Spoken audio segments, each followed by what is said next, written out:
Hello, everyone. Welcome to the weekly show of What is School For? On this show, I interview leading education professionals, parents, students, traditional, non-traditional students, entrepreneurs, and to come here to discuss, debate, and disrupt education. And today we have a super amazing and special guest, Marisa Hamamoto, to come here to share her journey as a stroke survivor and went through so much in life to where she is today. And Marisa and I connected through LinkedIn a few months ago. And ever since I discovered her, I don't even know how many times I watch her videos. I'm going to show you her video in a second.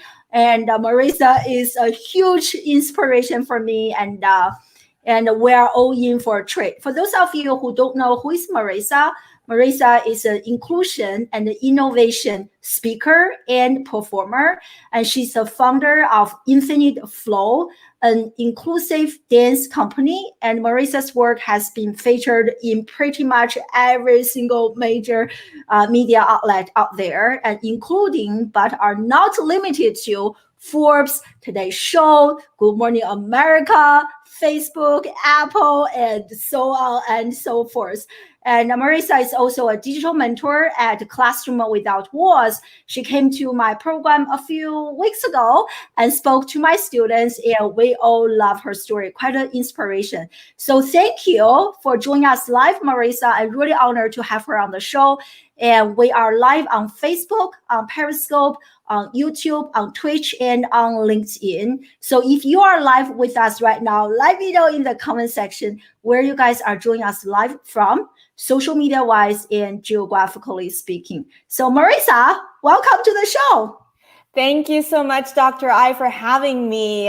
What a wonderful, wonderful time that we get to spend together today. And thank you so much for inviting me to Classroom Without Borders. That was awesome. That was totally, you're doing some amazing work, and it was, it was a really nice, intimate experience, I have to say. It's, like you're used to doing a lot of things with big audiences, but this was a very, very intimate, really, really nice meetup that we had a few weeks ago, rather. Yeah. Mm-hmm. Hey, Liz, thank you for joining us live from Australia.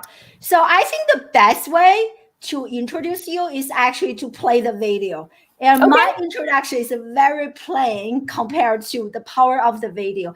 And I think that's the beauty of actually hosting this as a live streaming show, so everyone can actually watch this. So I'm going to share my screen. It is a powerful video, and you will see the journey that Marisa has been through and how many challenges that she has to overcome to come to where she is today. So give me 1 second.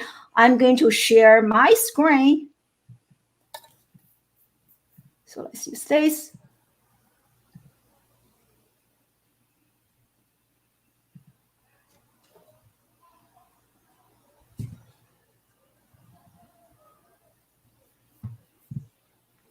Dr. I think there's no sound. So I think you need to take your earplug out. Oh, there's no sound. Okay. Yes. So take your earphone, I think, out of your computer, and I think it'll be fine. Thank you for telling me. Yeah, no worries. I've done it before. Hold on, everyone. It's really, really powerful. Let me restart from the beginning, and let me know if you can hear it this time, Marisa. Mm-hmm. My intention today is we're good. Find purpose in the work you do, and also be open to connecting to new people, because you never know how a connection can change your life and your career forever. As long as I can remember, dancing has always been my passion. I oftentimes found myself being the only person of color, but dancing was the one place that I felt like I belonged. All I wanted to be was a professional ballerina, but I simply didn't fit the classical ballet mold. And it was no after no, rejection after rejection. At the age of 19, I was raped by my soul ballet teacher and mentor. He also rejected me. But despite all that, I continued to believe that I was meant to be a dancer. I thought my life was over in that moment, because not being able to walk meant not being able to dance. And to me, dancing was the one thing I fought for. 2 months later, miraculously, I walked out of the hospital. But I was still paralyzed on the inside. But I still continued to believe that I had something to offer to this world as a dancer. In 2014, I accidentally came across wheelchair dancing. I did some research and saw how underdeveloped it was. Because I had been rejected and excluded my whole life, there's a part of me that felt like I was destined to do something about this. So I turned to my best friend named Facebook and Instagram.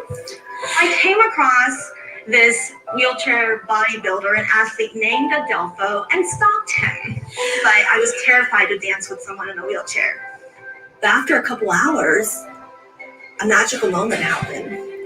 His wheelchair disappeared, and it was no longer Adelpho, the wheelchair user. It was just Adelpho.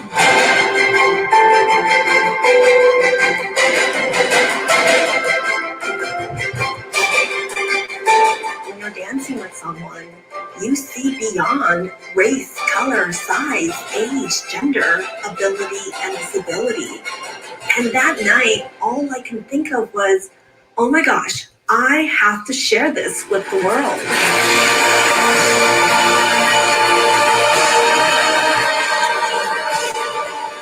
Our brains process images 60 times faster than words. And when you see the beauty of inclusion, you believe in its potential.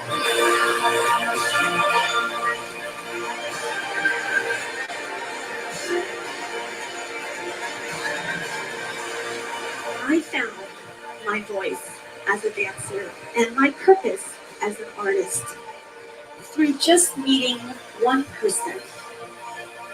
Inclusion is not just about checking a box. We want to create a culture where everyone belongs, and we all have the ability to choreograph a culture of infinite inclusion. Think of what's possible for your company when your entire culture has this kind of perspective.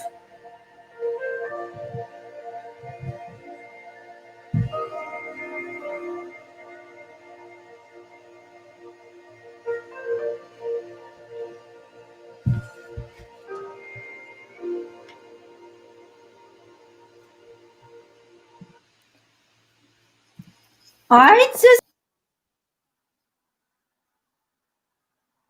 it is so powerful. Let me put on. So I think everyone is being like touched right now. Do you guys love the video? And that's so powerful. So Marisa, you are a dancer and you love dancing. So how did you discover that? Bring back to the time when you were a little kid. And what's your story? And how did you discover your passion in dancing? Thank you for asking. So I was born in Japan, and my family came to the States when I was 2 years old. My father is third generation Japanese American from Hawaii. My mom is directly from Japan. Anyway, so we came to the they met in Japan. They came to the States when I was 2. I grew up in Irvine, California, and in the 80s and 90s. And during that time, Irvine wasn't as quote unquote diverse racially. And within my elementary school, I was one of the only Asian kids inside of my class. And between between first and second grade, I transferred from a very, very small private school to a larger public school. And my first week of school, maybe because I was the only kid that was Asian, I got bullied for bringing a Japanese lunch and for my Asian eyes. And then I was like going, oh my gosh, what is wrong with me was kind of like my initial kind of like reaction, but anyways, during around the same time, I had started taking dance lessons. And the same thing within ballet class, I was also the only person of color. But something about moving my body to music was magical and beautiful. And then something about that made me feel like like I was the same as everyone else, even though I looked very different. And so I don't know, between those two things, dancing became my passion. And never did I know that that experience when I was like maybe 6 would eventually lead to what I do today. Wow, what an incredible story. You know, that's why I love your story so much on so many levels. I'm also a minority. I'm a first generation immigrant, and I came to the US in my early 20s, and I felt like invisible all the time. And even to this day, I still feel invisible sometimes. And I still remember a quick story to add up to your story. When I went to Syracuse, where I got my master's degree. So on the first day, we had our professor like to come here to meet all the teaching assistants. So I'm one of the TA. So this professor was shaking hand with all the other TAs. So by the time it was my turn, he stopped. And that was my first time to realize, wow, like I'm invisible. He didn't even see me for whatever reasons. So I love how, but at the same time, experiences like that also motivate me, you know, to make a difference, to become more visible. So like, that's why I love your story so much. Yeah. So I love how you mentioned, you know, dancing, you can just be in the flow and you feel like you are just one of them. So really powerful. Yeah, no, it's incredible that, you know, we as human beings are meant to move. And I mean, I truly believe that every single human being has a dancer inside of them, whether they believe it or not. But yeah, you know, it's just interesting. Like at that time when I was 6, obviously I was not able to process this idea of belonging. Like it was just like, oh, I feel like I can just be who I am, was kind of probably more so the emotions I felt at that time. But yeah, you know, it's just interesting how many things in life add up to your bigger life purpose. Totally. Yeah. And I don't know. And I still experience like going, oh, wow, something that I thought about whatever years ago has just become a reality today. So it's interesting. Incredible to really see your life. So I definitely want to unpack the video a little bit because you shared like so much valuable information in your video. So as you discover your passion, you know, you wanted to be a dancer, and then you share in the video that you were raped by your only like teacher and mentor. What a tragedy. What a tragedy. I don't even know how I can comprehend that. But later, I think in a podcast interview, you did share that tragic event also taught you an important lesson that you wanted to prove him wrong. And that really like resonated with my heart. So can you share that story with us? Yeah, you know, it's really, I can definitely relate to, you know, your story of feeling invisible, not being acknowledged, not being seen for who you are. And, you know, so at first dance was something that I just fell in love with because I just love to dance, love to express myself. And then, you know, age 12, I saw a performance of the New York City Ballet and was just so inspired that I said, oh my gosh, that's what I want to do. Now, at that time, what I was watching in front of me was a troupe of all white women and one Black ballerina. And I remember that Black ballerina really, really vividly too, but never did I ever think, oh, there's no Asians on that stage. Now, after that performance, all I wanted to do was become a professional ballerina.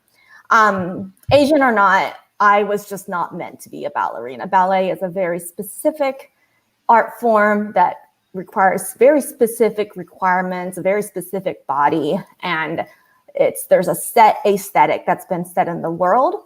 That's maybe evolving a little bit today. Maybe not much, but there's a lot of room for improvement here. But anyways, I spent most of my teens really going after this ballet dream, yet continuously being told no along that path, you know, in my late teens, with someone that I was studying intensely with, you know, the one person I trusted, or I thought I trusted, you know, basically sexually assaulted me. And, you know, when you're in your teenage years, like, and I was very naive, you know, you have no idea what the heck is going on, first of all. And, not only that, there's this, you know, I mean, I look back and this person was very mind controlling. He was also very, it was like, even though he was supposed to be encouraging, you know, I mean, it was a lot of put down too. It was a constant like, yeah, you're not made to do this. Why you're doing this? And why are you even coaching me? And why did I even, I look back at that incident now and I'm like, why did I let him do that to me? You know? So anyways, there's a lot of like things that I'm continually unpacking today, but long story short, it kind of set the tone for me to continue to fight to dance.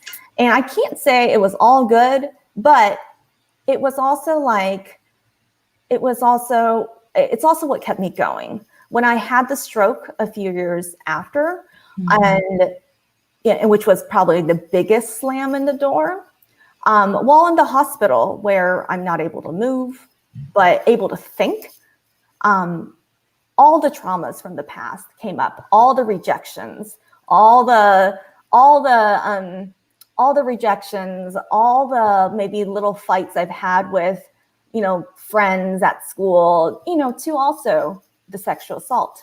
The sexual assault was probably the biggest kind of trauma that I was actually dealing with, in addition to the stroke. And all I can hear was this individual continually pounding on me and saying, see, I told you, you were not meant to be a dancer. And that's why I cursed you with the stroke. Now it's really interesting that today, you know, I'm teaching many people who've had strokes or who've had a degree of paralysis where they're not able to walk, not able to move from a certain level of the spine and down. But anyways, well, it's just like, I don't want to interrupt you, but this is like so powerful and so intense. I agree with Suen here, and very, very intense. So I remember you share in the video or a different place, the doctor told you that you may never be able to walk and dance again. But you are a dancer. So can you bring us back to that moment when you heard that from the doctor? Like, how did you feel? Like, how did you even respond to that? You know, like what is going on inside of you when you heard that? You know, like a death sentence, almost like to a dancer. I think a death sentence, how you just mentioned it, was definitely what it felt like at that time. This was about maybe 2 days after I went to the emergency room, and this is all in Tokyo. And at that time, Tokyo's emergencies room were not very responsive. So that's another story. We won't get into right now. You're in a foreign country when this happened. Oh my goodness. Well, it's kind of my foreign country. It's kind of like my home country. I don't even know how to say that, but it's just interesting that, let's just say, I hope emergency response in Japan is improved, but I would say the United States is much more ahead. But anyway, going back to your question. So this was a couple days after I got to the hospital, thanks to a woman who took me there on a taxi. I'm in this little tiny conference hall. My mom was still stuck in the States. So my mom's older sister, my aunt, was there with me. And, you know, I was in this wheelchair that I could not wheel on my own. And, when I got that, you know, I guess when the doctor told me that, yes, it felt like a death sentence. And it was a combination of, you know, it wasn't just, oh no, I'm not going to be able to dance again. It was also a lot of shame. I did a lot of wrong, and this is why this happened to me. Now, I've been working a lot on, you know, self-love, which is, I mean, it's kind of, I laugh saying that, but, you know, I think how I interpreted that incident was that I didn't feel worthy enough to survive. And so, yeah, in that moment, it wasn't just, I can't dance anymore, I can't walk anymore. It was just a lot of guilt and shame, saying that I must have done something terribly wrong in my life. And this is why this happened to me. I feel like, I don't know about everyone joining us live, feel free to share. I feel like that is something we tend to do, right? With self-sabotage, right? When something bad happens, oh my God, I must have, like, I definitely do exactly the same thing. I must have done something that I attracted this, I deserve this, or I don't deserve this. And there's definitely a pattern. So you were in the hospital for 2 months. And how did you even like recover from that and started like working again? Like, it's quite a miracle. How did that happen?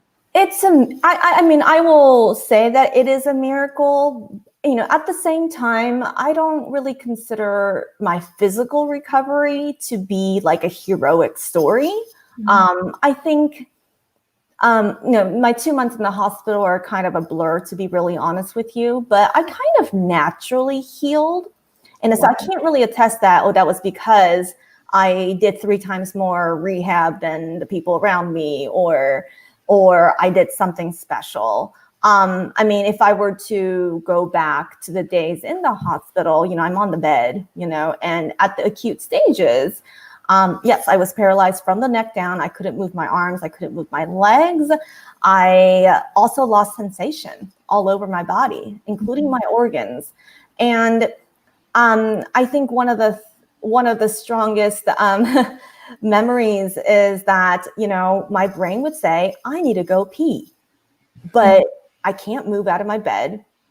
And and then, I'm in the bed. There's a nurse call button here. They put it right here so that I can knock it with my head, because I was still able to move my neck.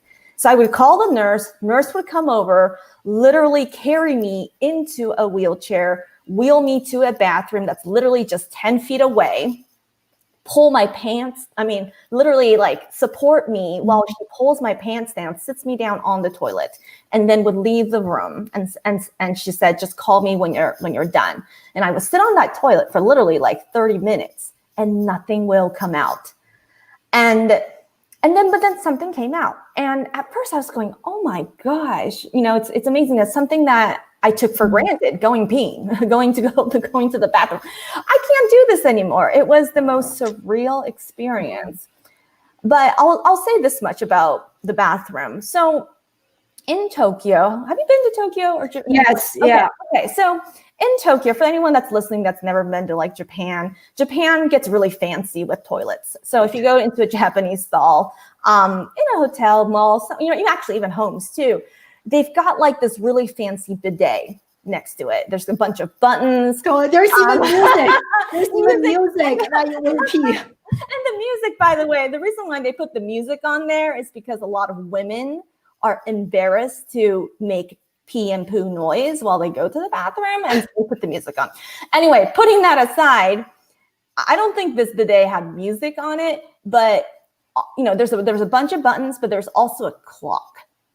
And, again, imagine being in an empty bathroom and the only thing I'm seeing that's moving is the clock, And so every day I looked at that clock, and after a while I was like, wait a minute, every day it's getting a little shorter. Like, okay, today was 30 minutes. The next day was maybe 29, 5 days later, it's maybe 27. And so I noticed that the time that I needed to go urinate was getting shorter, which made me go, okay, maybe this is just a sign that I'm healing slowly. So I would say, as kind of weird as it may seem, my bathroom time kind of became my motivation time.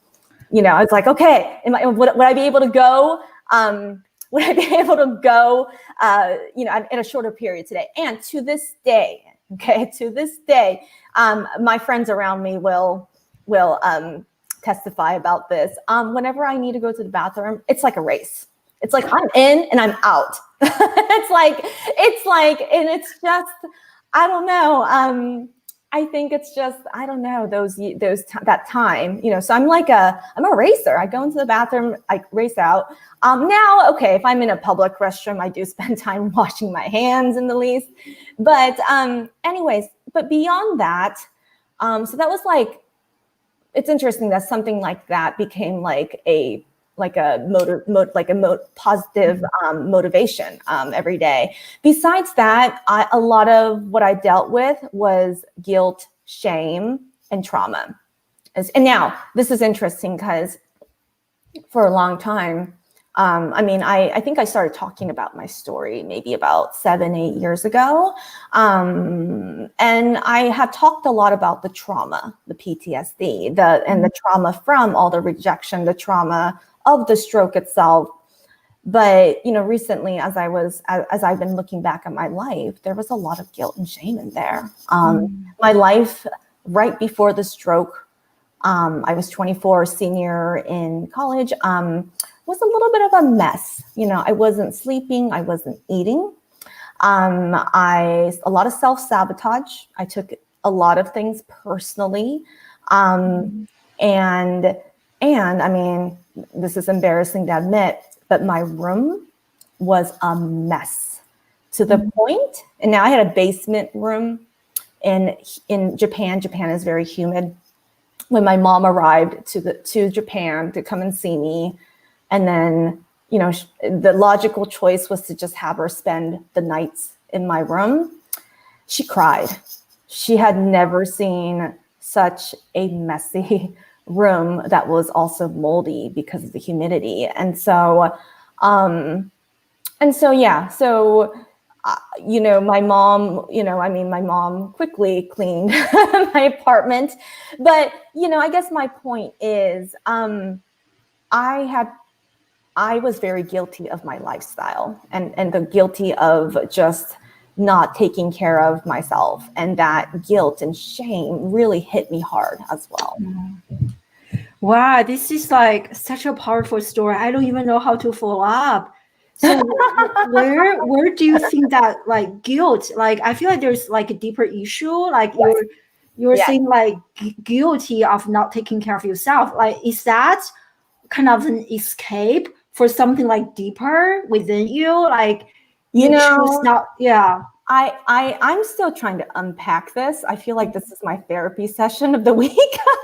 But okay, if I were to go a little bit, deeper, I think we can all agree at some point in our lives, whether it's society, a parent, a sibling, someone you looked up for, expected you to be a certain way and to live up to a certain standard, and when you are not able to fulfill that, instead of saying, oh, that's just not for me, you end up saying, oh, I'm not good enough. Absolutely. And I think a lot of that's what I dealt with. I love my parents, and I think they gave me a lot of freedom in a lot of different ways, but I also feel like they also expected a lot of me. But also I expected a lot out of myself, and a lot of the guilt was coming from a combination of, and again, I'm still trying to unpack this here. So here's my therapy session. So here it goes. I would say my mother really taught us to eat healthy.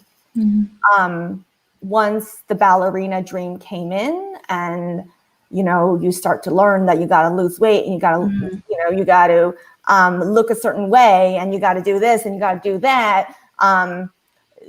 It started to get rocky. I mean, I had some minor anorexia around, I think, age 13, 14, into my 15, lost my menstrual cycle. And anyway, and I think during that time, my mom got on my case saying, this is not right for your body. What are you doing?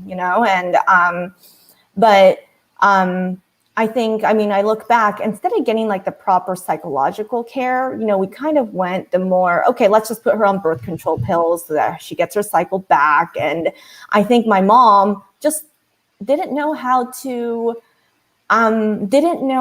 properly support me. So I knew that I was just forming bad habits when it comes to eating, when it comes to social life, when it comes to a lot of things. I knew that I was not doing the healthy lifestyle. So when this stroke happened, I felt very guilty for for not living up to these standards that were set. And I don't think this is my mom's fault. This is just like, this is very much just, again, we all, and I think a lot of these standards are come up from not just parents, but from so many things around.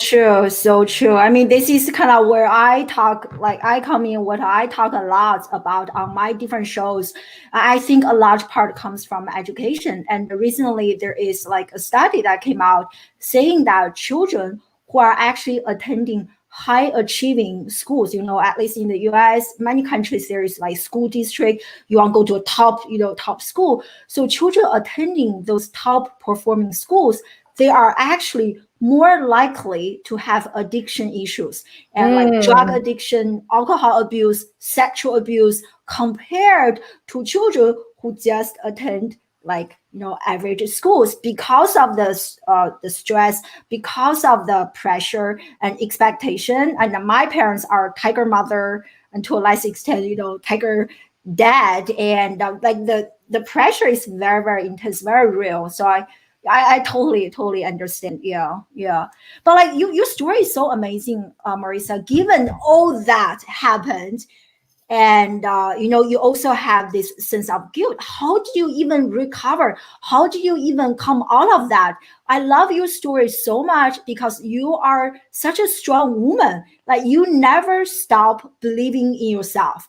And I want to unpack this. You are so resilient. You believe in yourself. You didn't give up, because for many people, given that, for one thing, among all the things that happened to you, if one thing happened to an average person, this person can easily, so unfair life, I give up. But you never give up. You didn't give into life. So like, how did you even come out and like share what is it in you that kept you going and to where you are today? Like I mentioned earlier, we have a few people join us late, and I agree, very special topic. You're being featured in Forbes, Today's Show, being endorsed by Apple and Facebook. So share with us, what is it in you that keeps you going? You just like don't give up.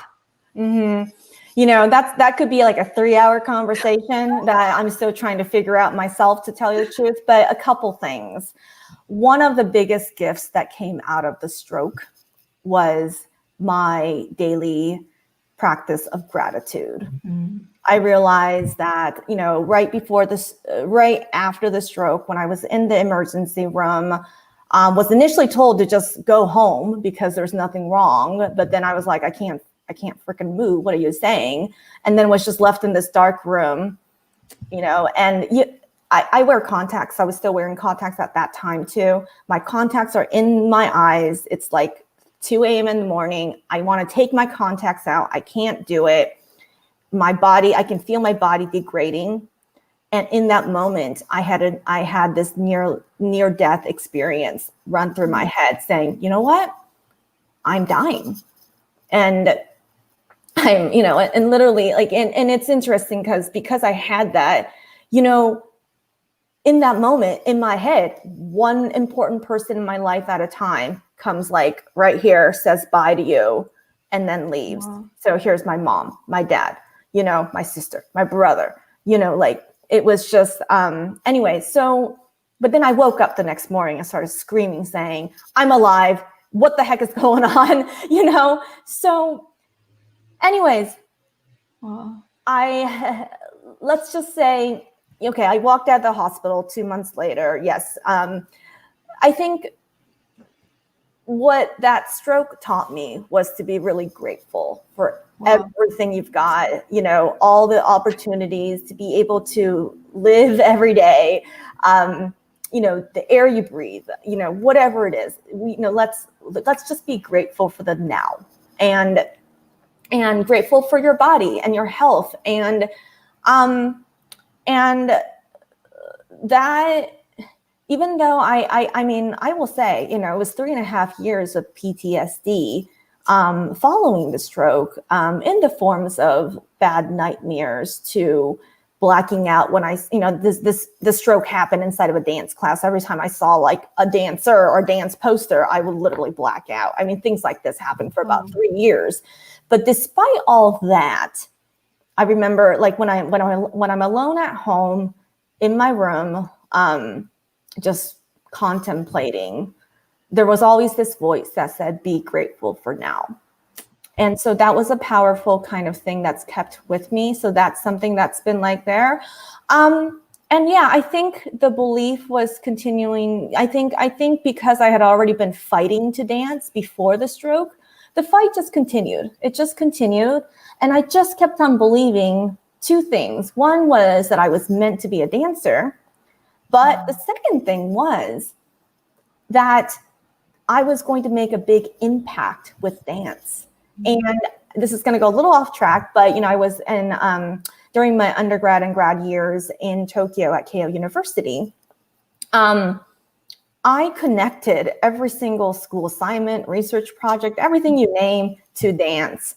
And I was at an all academic university, no arts, very like, I was kind of like a engineering kind of science major, and nobody was ever talking about the arts or dance. And I always said to myself, gosh, if people danced, people be happier and they'll be able to innovate things and be more creative. And so anyway, so there's just, so just from that, it was just like, yeah, there's two things. I was meant to be a dancer, and I'm just going to keep figuring out what that is. And number two, I'm going to do something impactful with dance. So that kept me going. If I were to fast forward a little bit, so let's say the stroke happened 2006. I discovered ballroom dancing in 2010. Something about dancing with a partner was magical and beautiful. And by the time the ballroom dancing came in, I actually was sexually assaulted 2 more times. This was like three instances here. What? Yeah. And so by the time ballroom dancing came around, I had lost, and again, PTSD, the stroke, PTSD, I had lost trust with people, and I was very scared of human contact. And, but, I was also in this space. I had just graduated from grad school, and I was also in this space where I was just willing to do whatever I can to find myself. And that's when I discovered ballroom. Actually, I discovered salsa dancing first. At that time, I really didn't even know what the difference was here. And yeah, something about dancing with another. Well, let me just actually tell the story. I was at a holiday party, and 2010 December. I was at a holiday party, and this Tokyo, I think there's about 100 people in their 40s, 50s, and 60s. I was kind of like the younger ones attending this party.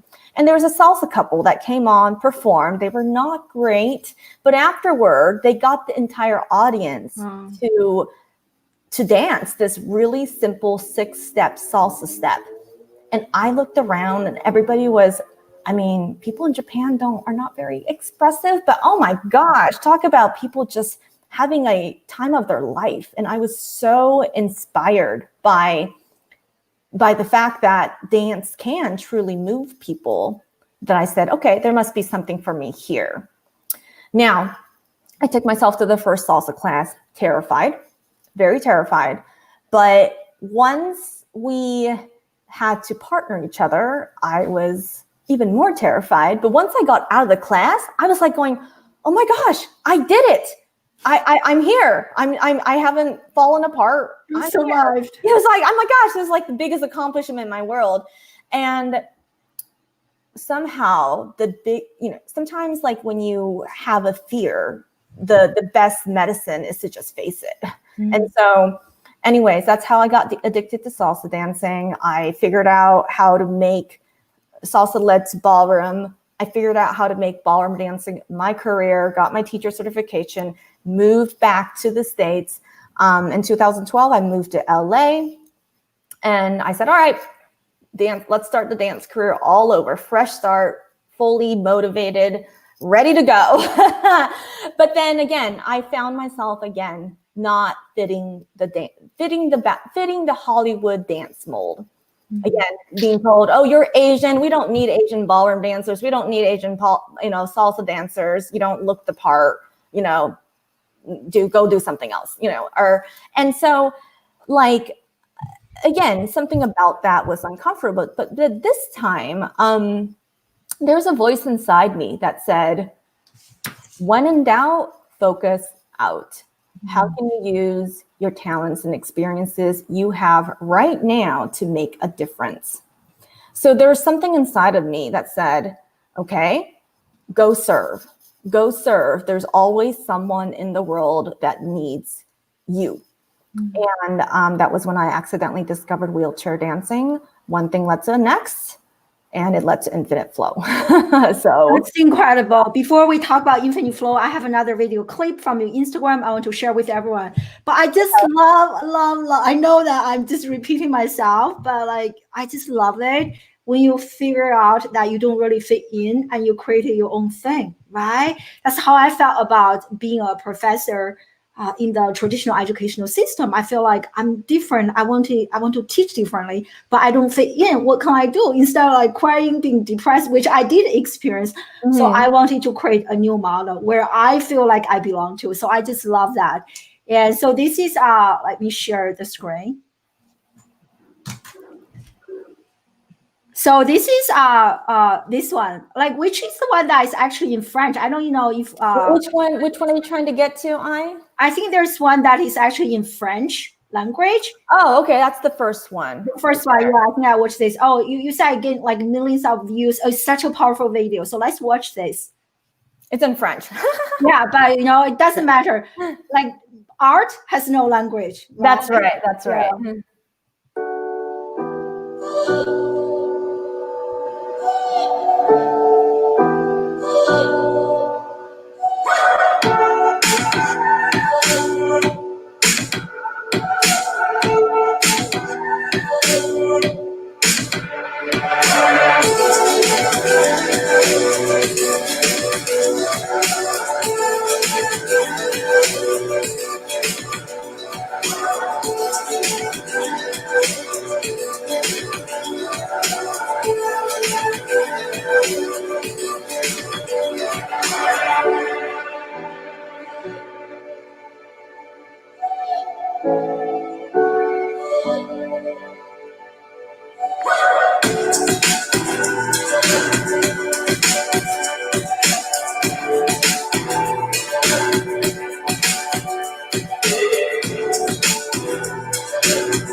So beautiful and so powerful. I just can't believe you are actually a stroke survivor. Some of those movements, I think working people will have a hard time to do. And I just can't believe it is so incredible. So share with us, where did you gain that inspiration? You know, I'm going to create an inclusive dance company. This is actually the first time that I heard the word, and very, very nice. So share that with us. You know, what is the turning point? Yeah, well, the word inclusion was definitely not in there at the very get-go. But so, you know, kind of continuing on with my story, I moved to LA in 2012. You know, quickly found out that I just didn't fit the mold of the Hollywood dancer. But, you know, again, you know, I was already a fighter and I was determined to figure out my path. And when I hit rock bottom, you know, I said, all right, when in doubt, focus out. So that led to that, you know, accidentally, momentarily, I discovered wheelchair dancing. I didn't know how to go about this, but there was a few things that happened. And one of the things that happened was that I decided to go and find a wheelchair dance partner. And actually, let me take a step back for a second. So when I accidentally discovered wheelchair dancing, I was really shocked at, or surprised at the fact that it was possible to even dance without the use of your limbs. And naturally, being a stroke survivor, I was very fascinated with the concept. And I did some research and found how underdeveloped the field of dance and disability was. And I felt like, just like I knew that there was something for me, you know, like from the salsa dancing at the holiday party, the same type of feedback came in saying, you know what, there is something for me here. Let's explore that a little bit more. Then the researcher inside of me started getting into the statistics. And I'm like, oh my gosh, I didn't know that 1 in 4 people have a disability. That's 1 billion people in the world. And, but I'm like, wait a minute, but you know, I've been in this dance world forever. And when was the last time I heard the inclusion of people with disabilities inside of a dance class? And because I had been rejected so much as a dancer, I was like, that's not fair that there's a whole bunch of people like this that are not able to access dance equally.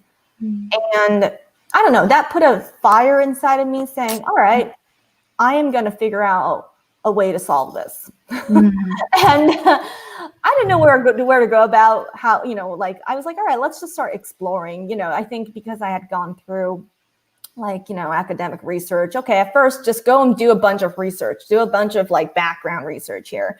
So as part of that background research, I said, all right, let me go find a wheelchair dance partner. I could not find a wheelchair dancer. I looked in the acting community in LA, didn't quite find what I was looking for.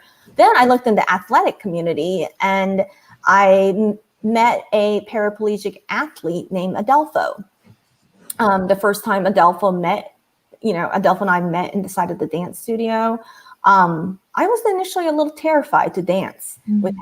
Combination of like feeling like, oh gosh, am I going to hurt him? And then a combination of feeling like, oh my gosh, I'm supposed to be the professional here, and I have no idea what the heck I'm getting myself into. So I was really like I didn't know what I was getting into. But then after a couple hours, there was this magical moment where I realized that dancing with Adelpho was nothing different from dancing with anyone else.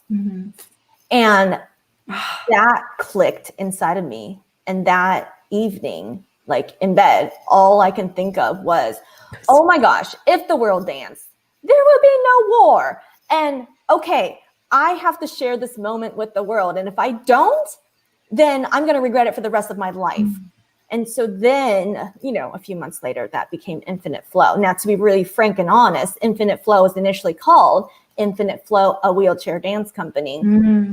My process of building business, and at that time, I was doing a bunch of salsa ballroom dance instruction on the side. Previously, I had been English, Japanese translator, interpreter in Japan, etc. My process with like kind of my building my own kind of consultancies and businesses was super niche down. And I still recommend that for anyone that's listening. But so at that time, I'm like, okay, this is going to be purely a manual wheelchair dancer dancing with a standing able-bodied dancer. And that's it. That's all we're going to focus on. So it was a very exclusive kind of start. With a very kind of, oh my gosh, I think the first mission statement I ever wrote was share the power of dance to or something like that. It was a very much of a charity mission that I had written. Now, months later, people around us started calling us inclusive. And I was like, what the heck is inclusion? I hadn't even heard of the word.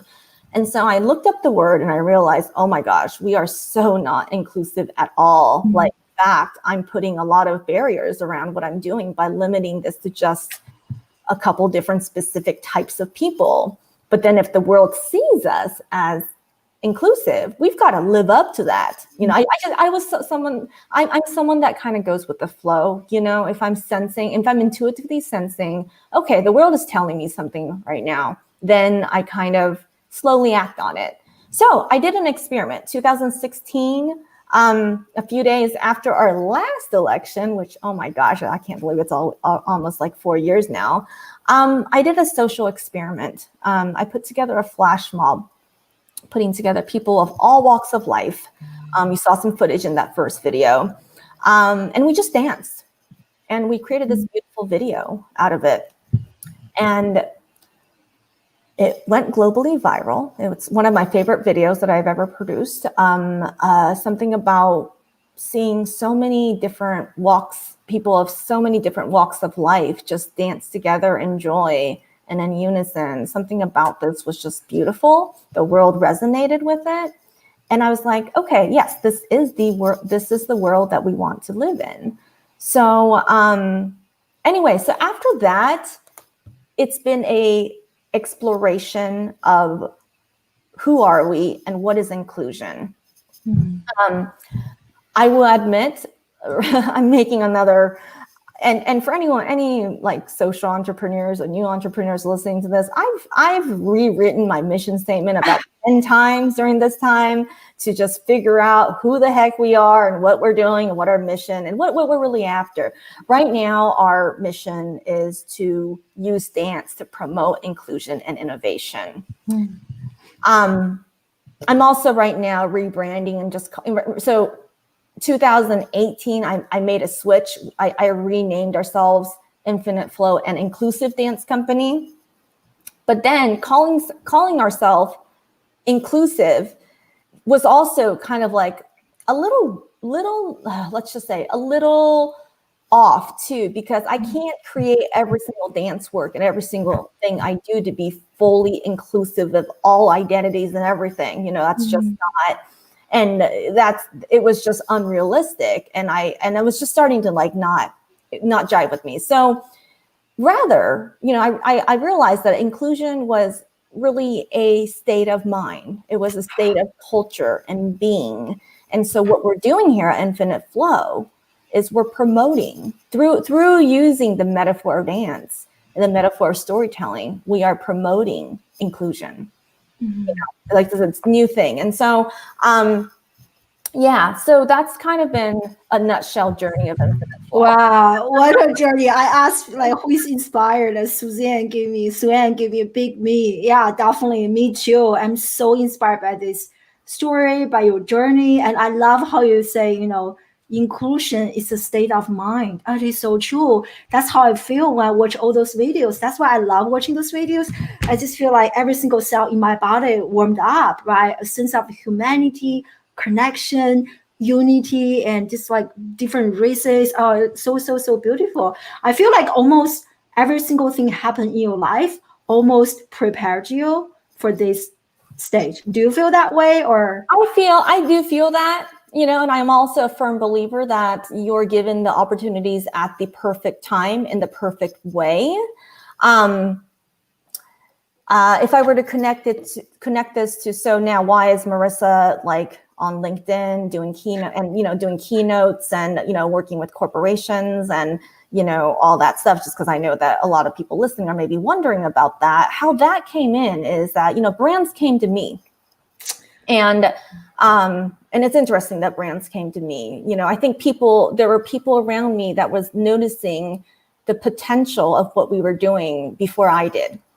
And if I were to kind of I don't want to say summarize, but what I you know, it started off with Apple calling us in to calling myself and my wheelchair dance partner, Piotr Iwanitsky, into a very big celebration for Global Accessibility Awareness Day, which is the third Thursday of May. And this is specifically a day of raising awareness around accessible technology. And Apple, you know, accessibility inclusion is in their DNA, you know, but, you know, as they said to me, you know, sometimes it's like, you know, accessibility sometimes feels like an obligation, you know, and I mean, the Apple accessibility team, I mean, I'll tell you, they probably live and breathe every day that inclusion and accessibility benefits everyone, but they really wanted to get that message out in a creative way. And so that's when we were called in to do a performance. And after Apple, it was multiple different, you know, brands reaching out to me for multiple different types of engagements and partnerships. But right now, I figured out in words what we do. So part of like my struggle has been as a social entrepreneur is putting words to what we do, because as you think, it's a feeling that you get, and sometimes I know. I mean, it's a struggle for many people. Many people really cannot articulate what they do in one sentence. It's hard. Exactly. But what we're doing right now is we are taking DEI, diversity, equity, inclusion, out of people's heads into people's hearts, bodies, and souls. One dance at a time. I know. Okay, y'all, it took me 5 years to get to there, okay? To be able to describe in words what we do, you know, which is all like, I don't know, as an artist too, I'm like, oh, I don't want to put words to this thing. This is supposed to be just like a feeling and whatever, an experience that you get out of. But so now more than, now I can say that in words right now, but, especially with everything that has been going on in this country these last 3 months, more than ever, I am very serious about how can we reach more people and get diversity, equity, inclusion out of people's heads into their hearts, bodies, and souls. It is like my new mission. I feel like there's a lot of people out there who maybe before George Floyd were maybe not so in tune with DEI, that are suddenly super hyper wanting to contribute to change. But there's a big gap between, you can read a bunch of books, you can go to a bunch of courses and take a bunch of seminars. And I know a lot of bigger corporations offer DEI training and conferences and stuff, but it's almost like, at least, and I've been in the mix there. I've been in the mix kind of studying all of that too, as much as I can, because it is my field and I do want to understand it more. But just overall, what I'm getting is a lot of this is good, but it's not enough. Mm-hmm. You're packing people with knowledge. Mm-hmm. You're packing people with knowledge, and for a lot of larger organizations, it's like a combination of knowledge and then going, okay, we got to show metrics. We got to show metrics of our progress. That's right. But it's not really hitting the emotions. I mean, 100%. It's like, for me, it's like, how can I bring people to that one experience where dancing with Adolfo was nothing different from dancing with anyone else, and then, from that ended up this whole movement and company and organization. And so that has also sparked me to go, never underestimate the impact of any connection, Mm-hmm. And anyway, but so my mission right now is to get diversity, equity, inclusion into people's hearts, bodies, and souls. And it's a combination. It's a combination of multiple things. I feel like when I feel there's a couple times there's several things that hit my heart when I hear a story, and even though the person that's telling that story is a totally different person from me, but if I can somehow relate to what that person has overcome or has been through, I feel connected and it emotionally affects me. Another thing is, and this is something that I, in this virtual space is a little different, but moving your bodies in space, being connected with people physically in space, even though this is not the right time to be doing that with social distancing, it is also I think once we're out of quarantine, I'm going to go around to every single corporation and teach a connection and movement workshop, because there's something about that is just really, really, really powerful, where you just realize that you're connecting human to human, and that's it. I mean, it's so powerful. I think Suen summarized this perfectly, from knowledge to action to emotional connection. Ooh, I love that. I love it too. And reminds me, screenshot of that. Thank you, Suzanne. And so reminds me of, I grew up in China, and the political propaganda. So I had some very interesting perceptions or wrong perceptions of people from Japan. So, but I remember when I went to Syracuse, one of my roommates is actually from Japan. And that is actually the first time I started to truly understand Japanese people, Japanese culture, and unlearn the propaganda that I actually received. And that is exactly what you mentioned from knowledge here, what I learned from reading all the history books. in China to building that emotional connection, getting to know this person from Japan as a human being, not seeing all the filters. That was powerful, really changed my perception of Japan and Japanese people. Oh my God, 100%. And I love that. To me, you're kind of doing that. I love that story. No, absolutely. I mean, Dr. I, what you just mentioned right now is exactly it. You know, we all have biases. Mm-hmm. And some of these biases come from family, from school, where we grew up, and all from TV. I mean, it comes from all different places. Some of it is conscious, some of it's subconscious. We all have bias and we judge. Yeah. You know? That's who we are as human beings. Yeah.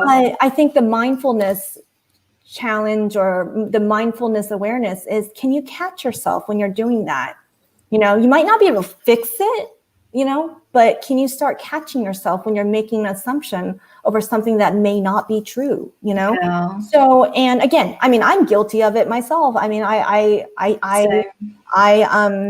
think this is not a moment, it's a movement. And same thing with self. I do want to share one thing though, that I'm still unpacking a little bit too. I think sometimes when you talk about inclusion or diversity, equity, inclusion, it feels like it's for organizations, for businesses, for groups of people. It feels like it's that, you know, for the benefit of the group. Mm-hmm. However,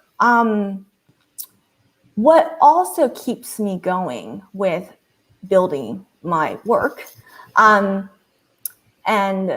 literally putting my life, putting my work on top priority, or putting my mission on top priority here, is also because it's benefited me in so many different ways. And this is beyond brand partnerships, media. This is like me personally. So let's go back to Marisa. Marisa, the rejected dancer, being told over and over that she was not meant to be a dancer. She doesn't have the ballerina body. What are you doing here? You don't belong.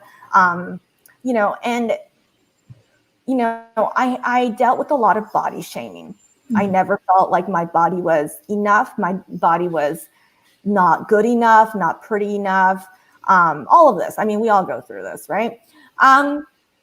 For 5 years, I have been teaching and preaching every single day that everybody can dance. Everybody can dance. Everybody can dance. And, you know, after 5 years now, I can also say that I am also able to dance. And so leading, really interacting and connecting with so many diverse people of all walks of life led me to be able to accept my body and myself. It's a work in progress, but what I'm trying to say is when you start really connecting and acknowledging other people despite their differences, it returns to you to be able to accept yourself. And this is probably one of the biggest gifts that has come into me personally that I am going to do more of. You know, now that this last 3 months has been interesting, because I'm going, wow, oh my gosh, this is an area that I've been working in. There's a lot of things that I know that I've experienced that needs to get out there. Let me try to package what I have learned, and how this has benefited me personally. Diversity, equity, inclusion officers, especially at larger corporations, have a very big role with a lot of pressure. And a lot of that pressure comes from metrics and results. Oh, the same in education. Yeah, and same thing with colleges, DEI too. And one of my goals right now is how can we start shifting that towards more self-development, cultivating the person as a whole, so something to think about, that's been on my mind as well. Wow, this is amazing. I love how you mentioned earlier, this is not a moment, it is a movement. So powerful, so powerful. I know, Marisa, you and I, we could just talk forever and ever. What a great topic. What an amazing conversation. If you are enjoying this, give this a share and give us, especially Marisa, some love and some hearts. So share with us. I have been sharing your social media links on the screen, but share with us, where can people learn more about you and discover you and book you for speaking gigs, things like that. Because I connect with Dr. I on LinkedIn. So I'm on LinkedIn, and my website, marisahamamoto.com, are the best. For Infinite Flow, infiniteflowdance.org. You can also follow me on Instagram. I've been a little quiet on there, but speaking of education, so on October 5th, we'll be launching a project called Scoops of Inclusion. And what Scoops of Inclusion is we're taking our Infinite Flows elementary school assembly program from an in-person program to an online program. Oh my God. So anyway, maybe we'll do another session with that. That can be another 2-hour conversation on what that is. Totally. I would love to see, even I was thinking, how on Zoom, students have been shooting those videos. I give you a pencil and you pick the pencil and then you give it to another person. I think we can easily start some dance movement, right? I do some dance and then I give it to you and then, that would be so powerful, like a dance marathon or something. But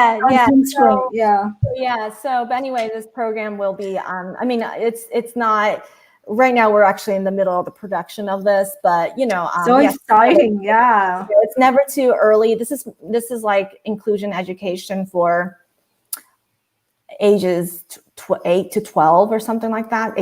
We said 8 to 12. It's for all kids, everyone, but anyway, so that'll be launching October 5th. And so, anyway, Classroom Without Walls, it is. Yeah, that's amazing. I love it. Yeah, that's why, I feel so honored to have you as a digital mentor at our program, because your message and my message were just so aligned. Yeah, yeah. Okay, great. Thank you so much, Marisa. Everyone, make sure you follow Marisa. And if you want to learn from people like Marisa, definitely check out my Life Accelerator program. And I'm recruiting students right now, and our next cohort starts on September 14th. And you will meet digital mentors like Marisa and many other amazing thought leaders. So thank you so much for joining us live, everyone. And I hope to see you next Friday, same time, same location. And thank you so much again, Marisa. You are amazing, my friend. So are you, and your program is amazing as well.